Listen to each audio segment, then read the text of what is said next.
شیخ القرآن مولانا مفتی ظہرولی خان صاحب رحمت اللہ علیہ فرمایل چې د مدرسو دا طلبا دا ډیر پاک مخلوق دی. یو ورځ زمون په مدرسه کې یو طالب العلم شرارت کړو، وای ما غل سزا ورکا. نو لک شان ساعت پس زما د لاس حرکت کول پرې خودل، حرکت پرې خودو او دا لاس می داسې شو چې بس بېدمه شو، لاس می بالکل بېدمه شو. زوی ډاکټر لاړم او چیک اپ می وکړو د دې لاس. نو د چیک اپ نه پس ډاکټر راته ویلې چې حضرت د لاس مخکې نه کار نه کولو،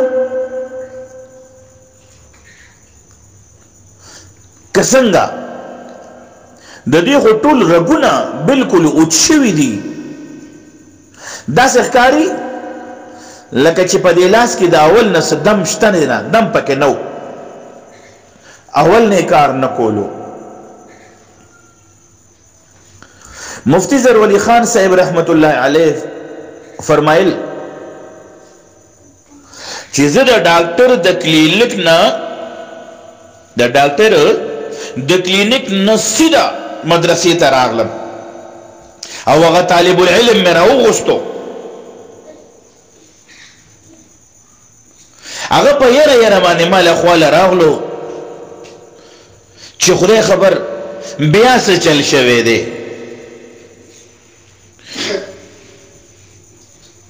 چې کله ما ته نږدې راغنو هغه ما ځان ته مخامخ کېنولو، ورته مې ویلې چې مونږ انسانان یو او دا پیمانه خو صرف الله تعالی ته معلومه ده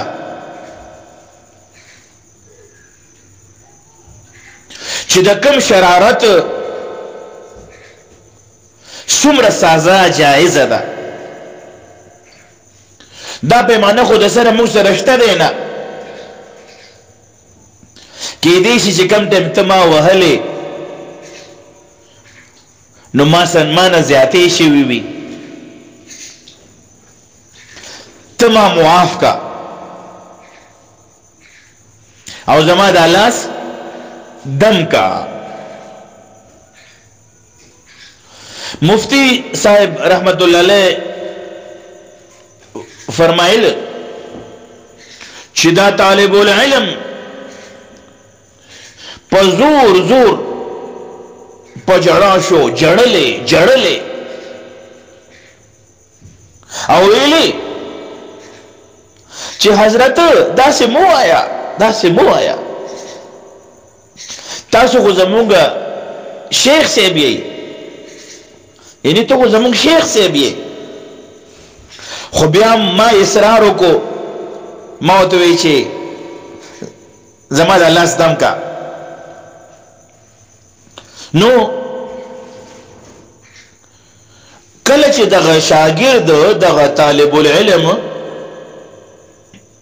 زما لاس د دم کولو دپاره ونیو، لکه چې څنګه زما دا لاس ونیو او زما په لاس باندې خپل لاس کېښودو، نو لا دمې نو شروع کړی، دمې لا نو کړی.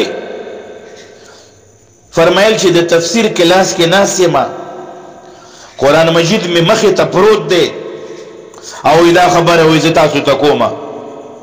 نو ګویا چې دا خبره حق او سچ ده.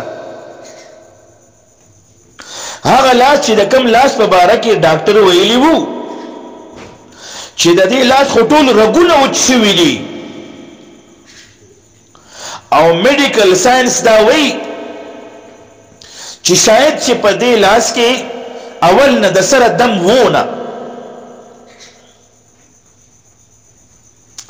د طالب العلم لاس کې خودو باندې حرکت شروع کو چې څنګه طالب العلم لاس په دغه لاس باندې کې خودو نو دغه لاس کې جان راغلو، دغه لاس حرکت شروع کو. او زما دا مفلوج لاس، بیدم لاس، څنګه چې اول نه ټیک ټاکو هم هغه شانتي ټیک ټاک شو، تندرست شو، صحتمند شو. بیا حضرت وی فرمایل چې د دې طالب العلمانو دا نبوي علوم حاصلولو نه علاوه دویم هیڅ مقصد نشته، دویم هیڅ مقصد نشته.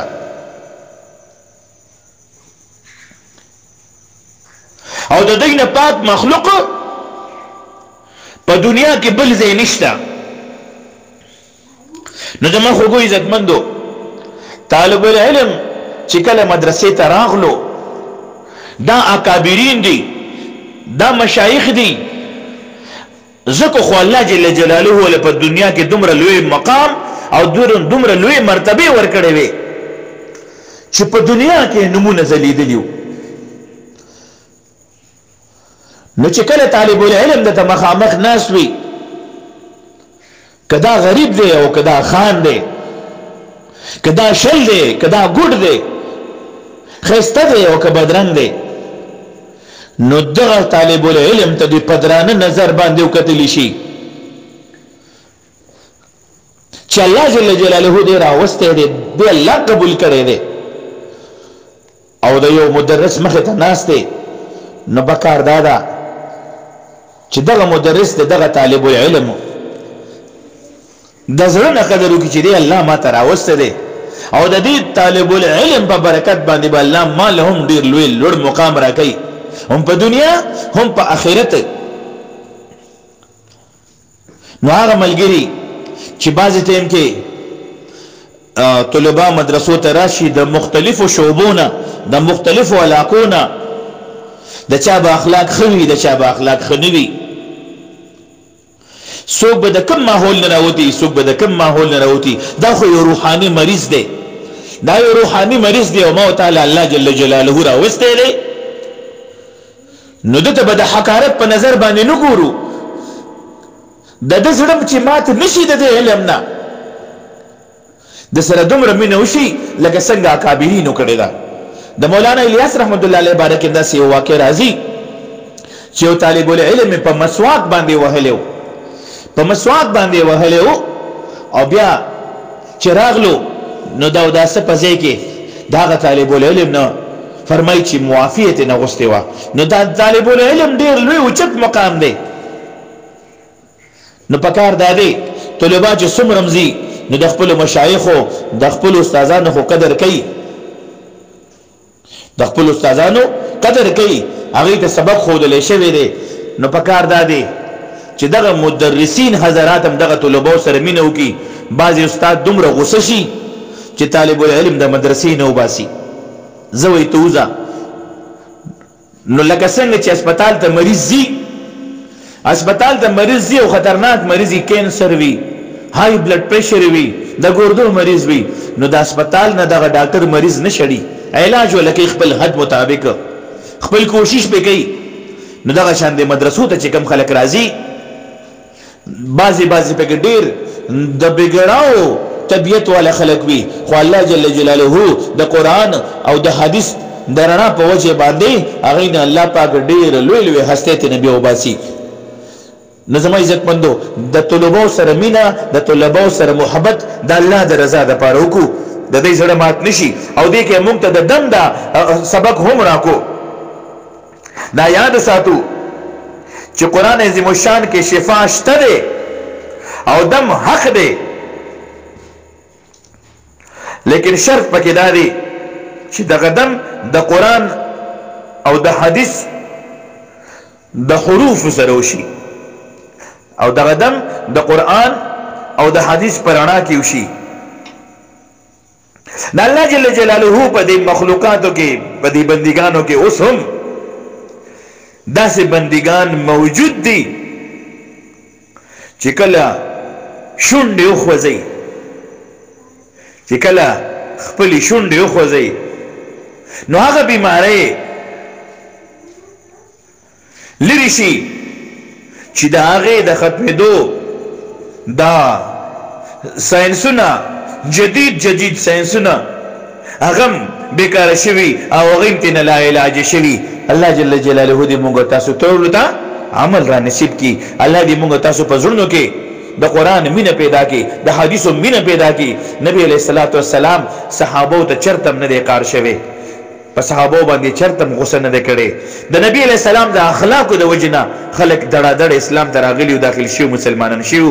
که چا زړه ته